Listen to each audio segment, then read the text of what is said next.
Hey everyone, and welcome to today's Explainer. I want to give a massive, very warm welcome to the Grade 10 ESL learners tuning in from Nikunjapar High School. It is so awesome to have you all here with us. And hey, a special shout out to Joyita Banerjee. Thank you so much for joining us. Today, we've got a truly exciting explainer lined up for you. We're going to dive into a classic short story called Father's Help, written by the absolutely brilliant R K Narayan. Specifically, we'll be tracking the chaotic day of Swaminathan, a young boy who gets himself into, well, a whole lot of trouble over a mysterious sealed letter. So grab your notebooks, get comfortable, and let's jump right in. Okay, let's be real for a second and start with a question for all of you. Have you ever made up an excuse to avoid going to school? You know the drill, maybe a fake cough or a sudden mysterious stomachache. Well, if you have, you're definitely not alone. Our main character, Swaminathan, we'll just call him Swami for short, wakes up with an absolute shudder, realizing it's Monday morning. I mean, it literally felt like Friday just a second ago, but boom, Monday is already here, and he desperately hopes he doesn't have to go to school. We've all kind of been there, right? Let's see exactly how Swami tries to handle this universal problem. Here is the roadmap for our explainer today. Chapter 1, Monday Morning Excuses.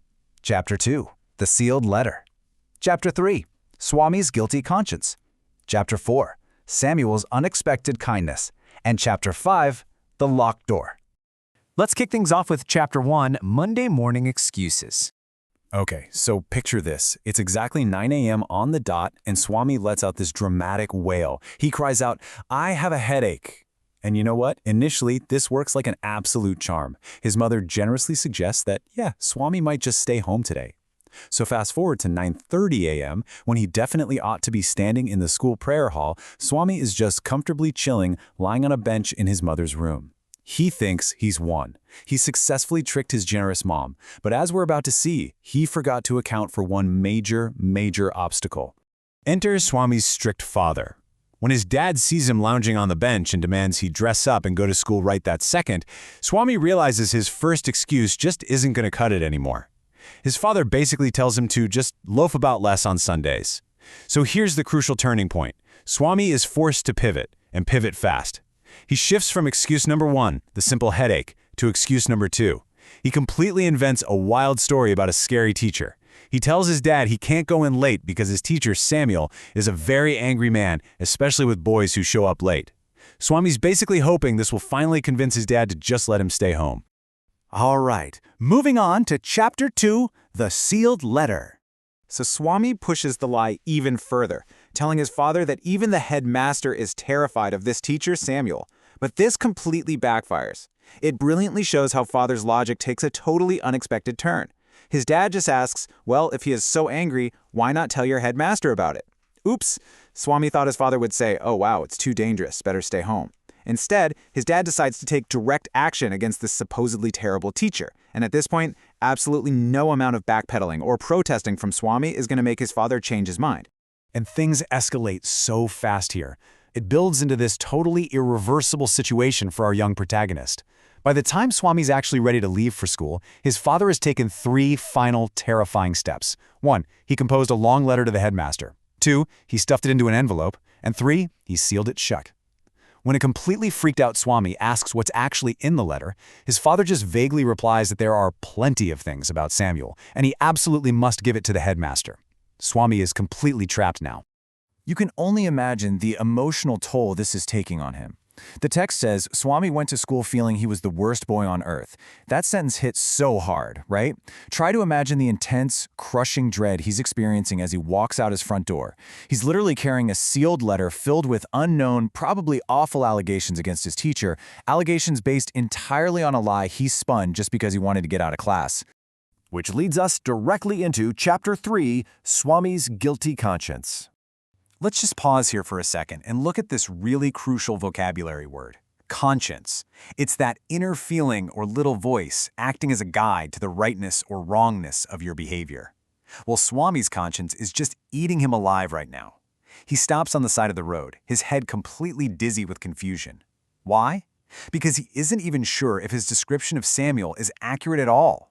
He realizes he has completely blurred the lines between the real and the imagined. Because, in reality, Samuel isn't such a bad guy. He's actually way more friendly than most of the other teachers.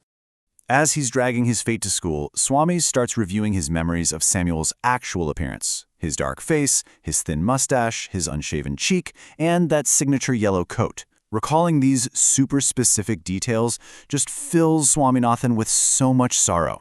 He's genuinely grieving for Samuel. With every single step he takes closer to the school gates, that guilt just grows heavier and heavier.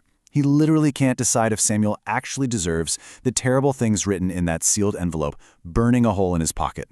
So right as he's walking through the school gate, a crazy, desperate new idea pops into his head. The new plan. Deliver the letter to the headmaster at the end of the day instead of the beginning. Why? Because Swami is desperately hoping there's a chance Samuel might do something terrible during the day to actually justify the lies in the letter. I mean, it's a totally wild strategy just to buy time and try to clear his own guilty conscience. Now for Chapter 4, Samuel's Unexpected Kindness. Swami is standing at the entrance to his classroom, a full half-hour late. Samuel is up there teaching arithmetic. Now Swami is secretly crossing his fingers, hoping Samuel will absolutely scream at him so the letter's contents become true. When Swami says he's late because he had a headache, Samuel just looks at him and asks, "Then why did you come at all?" And when Swami explains that his father insisted he shouldn't miss school, Samuel is actually impressed. He says Swami's father is quite right and they want more parents like him. Talk about an incredibly gentle, unexpected reaction. The irony here is just off the charts.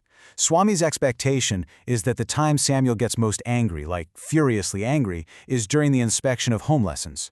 So, when Swami boldly admits he hasn't done his homework because of his so-called headache, he basically braces himself for the severe punishment he's actively hoping for. But the reality? Samuel appears incredibly gentle. He simply says, "All right, sit down. No yelling, no punishment, just understanding." Swami slumps down into his seat, feeling incredibly sad.